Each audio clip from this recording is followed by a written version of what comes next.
নমস্কার, কেমন আছেন সবাই? সঞ্জিতা ডেইলি লাইফস্টাইল আরেকটি ব্লগে সবাইকে অনেক অনেক স্বাগত। আর দেখতেই পাচ্ছেন সকাল সকাল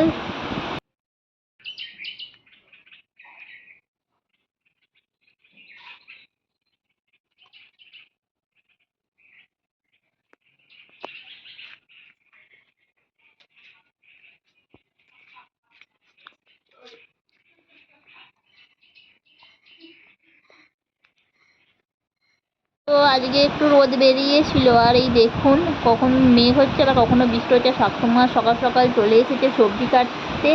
আর আজ হবে একটু চিচিঙের তরকারি। আর ঠাকুমা দেখতে পাচ্ছেন চিচিঙেগুলো চাঁচছে, আর এখানে একটু কলমি শাক আছে, তো কলমি শাক ভাজা হবে।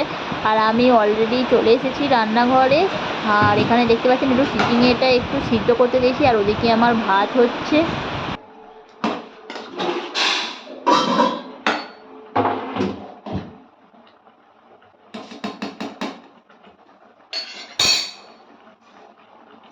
আর এখানে আমার চিচিঙেটা সিদ্ধ হয়ে গেছে, তো আমি এটাকে নামিয়ে নিয়েছি। আর এই দেখতে পাচ্ছেন কলমি শাক কাটা হয়েছে, তার কলমি শাকটাও একটু সিদ্ধ করতে দিয়ে দেব।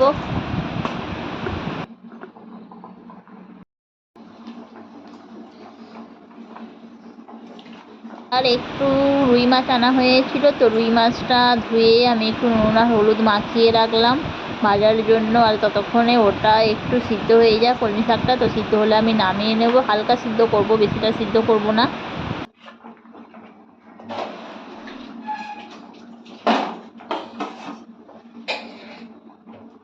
আর এদিকে আমি ভাতটা তো নামিয়ে ফেলেছি, আর দিলাম মাছটা ভাজতে। তো চলুন দেখুন আমি মাছটা ভেজে ঝাল করে নেব।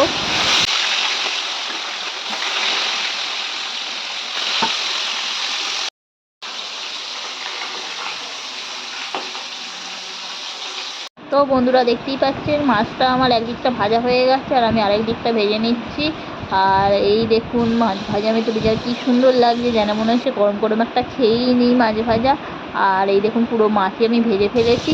আর একটু তেল ছিল, তো তেলের মধ্যে আমি দিয়ে দিলাম সিদ্ধ চিচিঙেটা। তো চিচিঙেটা আমি শুকনো শুকনো একটু তরকারি করবো, যেহেতু একটু মানে একটু সিদ্ধ করে নিলাম, কারণ এখন তো জলের সবজি। আর জলের সবজিগুলো মানেই হয় একটু শক্ত হয়ে যায়, না ভালো করে সিদ্ধ করলে তো মানে অতটাও বেশ তরকারিটা অতটা ভালো হয় না, এমন খসখসে মতো হয়ে থাকে। তার জন্য আমি একটু সিদ্ধ করে নিলাম, আর এটাকে ভেজে নেবো ভালো করে।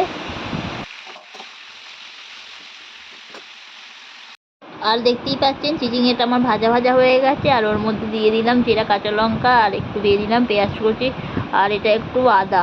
তো এটাকে সব কিছু দিয়ে ভালোভাবে একসাথে নাড়বো। আর সাথে দিয়ে দিলাম সিদ্ধ করা আলু। তো আলুগুলোকে একটু বড় বড় করে কেটে নিয়েছিলাম, আর কেটে একটু সিদ্ধ করে নিয়েছিলাম। আর এই দেখুন সবগুলো একসাথে ভালোভাবে একটু ভেজে নেব, কারণ এর মধ্যে আর আমি জল টল দেবো না কিছু। একবারে শুকনো মানে শুধু ভাজা ভাজা টাইপেরই তরকারি হবে। আর এই দেখুন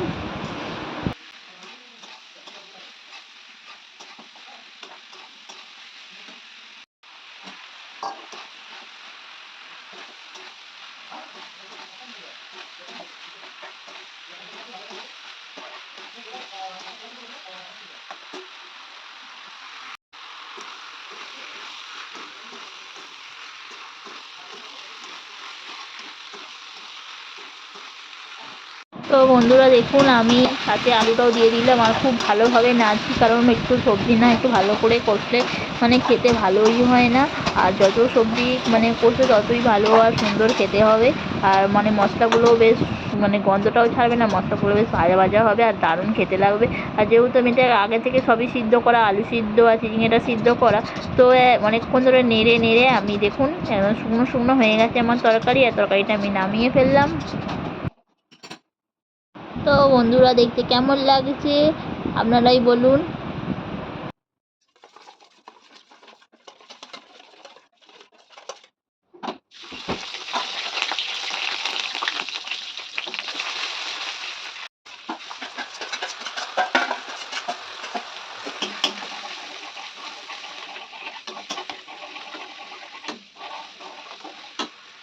তো আমি বানিয়ে ফেললাম মাছের ঝাল। আর এই দেখতে পাচ্ছেন মাছের মশলাটা খুব ভালোভাবে করলাম, ভাজলাম। আর এবার পুরো মাছগুলো আমি দিয়ে দেব। আর এটা একটু দই দিয়েই বানালাম, যেমন একটু রসা রসা করবো মাছগুলোকে, আর দই দিয়ে খেতে বেশ ভালোই লাগে।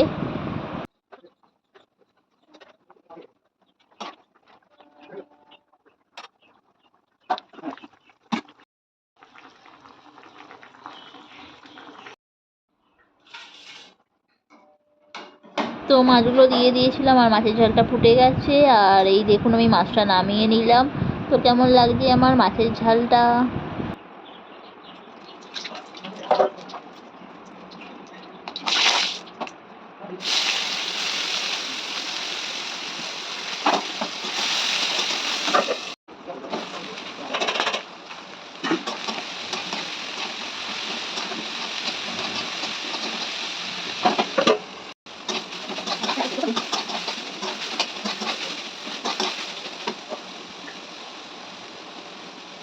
তো বন্ধুরা দেখতেই পাচ্ছেন আমার শাকটা সিদ্ধ আগে থেকে করে নিয়েছিলাম আর শাকের মধ্যে দিয়ে দিয়েছিলাম পেঁয়াজ রসুন আর দিয়ে আমি একটু কলমি শাকটা ভেজে নিলাম। তো কেমন লাগছে আমার কলমি শাক ভাজা?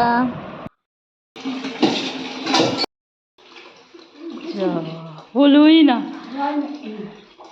ওটা করতেই। আর এদিকে দেখছি সমস্ত রান্নাবান্না শেষ হয়ে গেছে। তো আজকে একটু রোদ্দুরটা বেরিয়েছিল আর ঠাকুমা বললো সমস্ত বালিশগুলো যাও নিয়ে আসো ছাদে দিয়ে দিই। আর এই দেখতে পাচ্ছেন সমস্ত বালিশগুলো ছাদে দিচ্ছে। তো ঠাকুমার এটাই কাজ। তো বন্ধুরা ভিডিওটি কেমন লাগলো? ভিডিওটি ভালো লাগলে লাইক করবেন, শেয়ার করবেন এন্ড কমেন্ট করবেন। আর দেখা হবে নেক্সট ভিডিও। টাটা।